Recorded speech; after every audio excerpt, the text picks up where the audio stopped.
리디아 왕국 킹덤 오브 리디아, 헤로도토스의 역사가 시작하는 나라. 부와 욕망, 그리고 신탁의 역사, 세계 최초 금은화폐의 나라.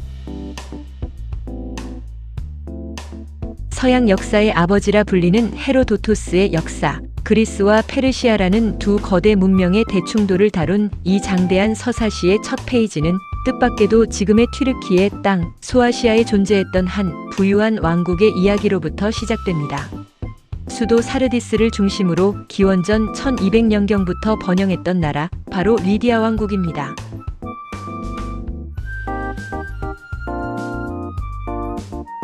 엿보기와 왕위 찬탈, 왕통이 바뀐 황당한 사연. 헤로도토스에 따르면 리디아의 왕통은 본래 전설적인 영웅 헤라클레스 가문으로 이어져 내려오고 있었습니다. 하지만 중간에 메름나즈 가문으로 왕권이 넘어가게 되는데 그 과정에는 믿기 힘들 만큼 흥미롭고 파격적인 사건이 숨어 있습니다. 당시 리디아의 왕이었던 칸다울레스는 자신의 왕비를 너무나 사랑한 나머지 그녀가 세상에서 가장 아름다운 여자라고 끊임없이 자랑했습니다. 결국 그는 자신의 부관이었던 기게스 장군에게 왕비의 멋진 나체를 직접 보여주고 싶다는 기괴한 욕망에 사로잡히죠. 왕은 기게스를 은밀히 침실 뒤에 숨겨 왕비의 나체를 보도록 했습니다. 하지만 왕비는 이 사실을 눈치채고 말았습니다. 극심한 수치심과 모욕감을 느낀 왕비는 조용히 기게스를 불러 협박합니다. 왕을 죽이고 나와 결혼하여 왕국을 차지하든가 아니면 지금 죽든가. 달리 선택의 여지가 없었던 기게스는 결국 왕을 시해하고 왕비와 왕국을 차지합니다. 마누라 자랑하다가 인생을 망치고 가문마저 망쳐버린 팔불출 왕의 황당하기 짝이 없는 이야기죠. 아쉽게도 이 당차고 아름다웠던 왕비의 이름은 역사에 전해지지 않습니다. 왕의 시해에 분개한 백성들이 무장봉기를 일으키자 기게스는 자신의 왕위 찬탈이 정당한지 델포이의 신탁을 받아 결정하자고 제안합니다. 그리고 내려진 신탁. 기게스의 왕위 찬탈은 정당하다. 그러나 5대 후에 헤라클레스 가문의 복수가 있을 것이다. 신탁은 늘 옳고 정당하다는 헤로도토스의 믿음은 역사 곳곳에서 찾아볼 수 있습니다. 그리고 이 예언은 훗날 잔혹하게 실현됩니다. 솔론과 크로이소스, 진정한 행복이란 무엇인가? 기게스로부터 시작된 메름나즈 가문의 마지막 왕, 바로 크로이소스입니다. 14년간 재위하며 그리스 도시국가들을 침공해 조공을 강요하거나 우호관계를 맺은 그리스인에게 조공을 받은 최초의 이방인이었죠. 엄청난 부와 권세를 누리던 크로이소스의 궁전에 아테네의 위대한 입법가 솔론이 방문합니다. 크로이소스는 은근히 자랑하며 물었습니다. 세상에서 가장 행복한 사람이 누구라고 생각하시오? 당연히 자신이라는 답을 기대하면서 말이죠. 하지만 솔론의 대답은 크로이소스의 기대를 완전히 깨뜨렸습니다. 솔론은 아테네의 평범하지만 명예롭게 죽은 텔로스가 첫 번째로 행복한 사람이라 답했고 두 번째는 효심 지극했던 클레오비스와 비톤 형제라고 답했습니다. 화가 난 크로이소스가 내 부와 권력이 그들만 못하단 말이오?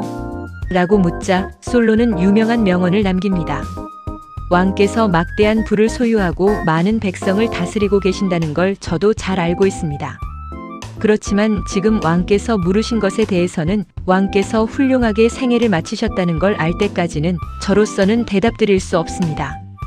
솔론은 건전한 육체와 건강, 훌륭한 자식과 아름다운 용모를 지니고 인생을 곤경에 빠지지 않고 여유롭게 살다가 명예로운 죽음을 맞이하는 사람이 비로소 행복한 사람이라고 평가했습니다. 참으로 훌륭하고 깊은 통찰이 담긴 말입니다. 하지만 무슨 심각한 국정을 이야기하는 것도 아닌 자리에서 정작 그런 뼈있는 대답을 원치 않았던 당대 최고 권력자에게 굳이 그렇게 구구절절 말을 할 필요가 있었는지는 모르겠습니다. 세계 최초의 화폐, 그리고 할리스강 너머의 대제국. 헤로도토스는 이 리디아 왕국이 금은화폐를 주조하여 사용한 최초의 나라라고 기술했습니다. 물론 현대 고고학에 따르면 이보다 훨씬 앞선 수메르와 아카드인들의 시대에 이미 세켈이라는 단위의 화폐가 사용된 것으로 확인됩니다. 세켈은 오늘날 이스라엘에서도 사용하는 화폐 단위이며 고대 페니키아인들도 사용했으니 유구한 역사를 간직한 세계 최초의 화폐 단위라 할 수 있죠. 하지만 제도화된 금은 동전을 만들어 유통한 국가로서 리디아의 명성은 여전히 높습니다.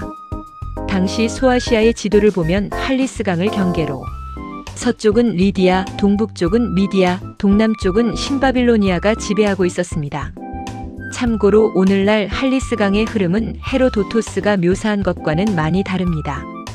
그리고 이 할리스강 건너편에서 역사상 가장 위대한 정복자 중 한 명인 페르시아의 고레스 대왕, 즉 키루스 2세가 부상하고 있었습니다. 신탁의 성취와 제국의 몰락. 키루스 대왕은 도미노처럼 제국들을 차례로 정복해 나갔습니다. 기원전 550년 미디아 정복, 그리고 기원전 546년 드디어 신흥 세력 페르시아와 충돌한 리디아가 무너집니다. 이후 기원전 539년에는 신바빌로니아마저 정복당하죠. 크로이소스는 페르시아를 치기 전 델포이의 신탁에 내가 페르시아를 공격하면 어떻게 되겠는가라고 물었습니다. 신탁은 강대한 제국이 무너질 것이다라고 답했습니다.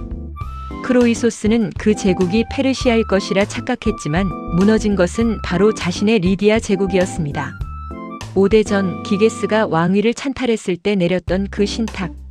5대 후에 복수가 있으리라. 신탁은 단 한치의 오차도 없이 크로이소스 왕대에 이르러 리디아의 멸망으로 완성된 것입니다.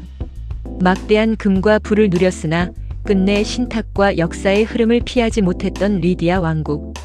인생의 마지막 순간에 이르러서야 아무도 살아있는 동안에는 행복하다고 단정할 수 없다던 솔론의 말을 깨달았던 크로이소스의 비극은 오늘날을 살아가는 우리에게도 깊은 울림을 줍니다. 오늘 이야기가 흥미로우셨다면 구독과 좋아요 부탁드립니다. 감사합니다. 동주학당 2026년 7월 26일